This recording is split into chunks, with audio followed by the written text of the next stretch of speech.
আমার আজকের রান্না বরবটি আর মাছ দিয়ে ঝোল। তো আমি মাছগুলো কেটে আগেই রেডি করে রেখেছি। এখন হলুদ আর লবণ লাগিয়ে কড়াইতে তেল দিয়ে ভেজে নিচ্ছি, এপিট ওপিট করে এরকম করে ভেজে তুলে নিয়েছি দেখুন। আর ওই তেলেতেই আরেকটুখানি তেল অ্যাড করেছি।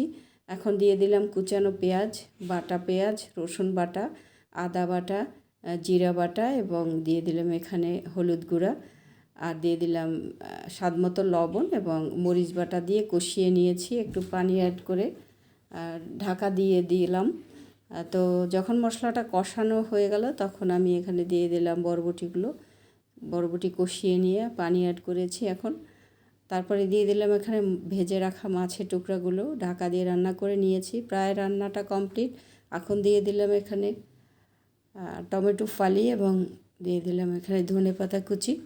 নামিয়ে নিয়েছি। আশা করি সবার ভালো লেগেছে।